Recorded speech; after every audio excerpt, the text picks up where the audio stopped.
Hey everyone! This week I'm going to focus on the new tax bill that's making its way through Congress. The new bill has passed the House of Representatives, but it still has to go through the Senate, then ultimately be signed by the President. So some changes could still be made, but I think we have a pretty good framework to offer a preliminary assessment of how the new tax rules could affect commercial real estate investment.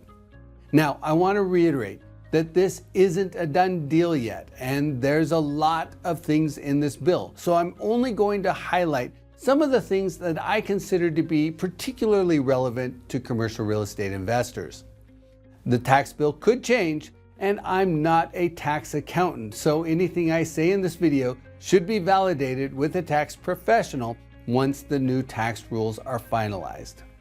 That said, I think there are some really promising attributes for commercial real estate in the current version of the bill that have a good probability of making it through the reconciliation process. For the most part, this proposal simply refreshes the 2017 Tax Cuts and Jobs Act, but it does add a few things. One piece of good news for investors, commercial real estate syndicators, and equity funds is that the current bill does not make any changes to 1031 tax-deferred exchanges or to carried interest. That's something I was concerned about because almost every time Congress makes changes to the tax rules, those two provisions come under fire. So here are some of the provisions of the new tax bill as approved by the House. The new tax would increase the state and local tax deduction, also known as the SALT deduction, from $10,000 to $40,000 starting in 2025. Under the current bill, the SALT deduction would phase out at higher income levels. It's possible the deduction value could change before the bill's finalized, but $40,000 is the most recent figure. Another provision of the new bill would increase the gift and estate tax exclusion to $15 million for single filers and $30 million for married couples filing jointly. Now, for commercial real estate investors, there are several other positive provisions in the House version. The qualified business income, or QBI deduction, would increase from 20% to 23%, and this provision would become permanent. The new bill also renews bonus depreciation for qualified property. The bonus first-year depreciation deduction under Section 168K is extended through 2029. Under the bill, taxpayers can claim 100% bonus depreciation on qualified property acquired and placed in service after January 19, 2025 and before January 1, 2030. The Section 179 bonus depreciation cap would be raised to $2.5 million, allowing businesses to expense 100% of the cost of qualifying equipment and software.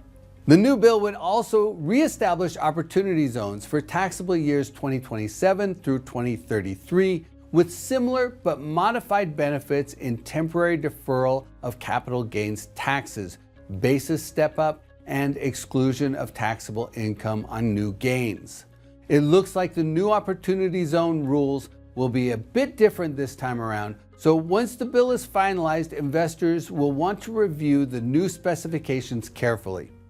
Now, as I mentioned earlier, the bill has to go through the Senate and there will likely be some changes, but if the bonus depreciation rules in particular make it through, it will be a significant win for commercial real estate investors.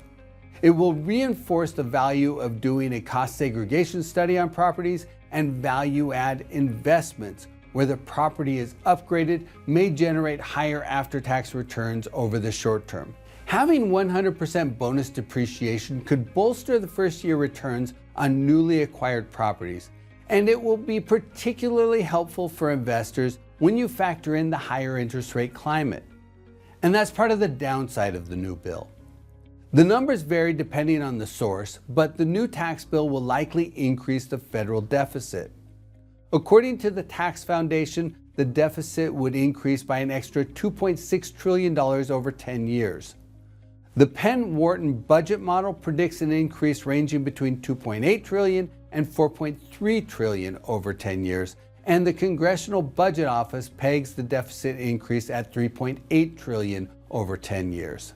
regardless of whether this new tax bill increases the deficit by the low end of $2.8 trillion or stretches to the high end of $4.3 trillion, the deficit increase suggests additional Treasury issuance will be required.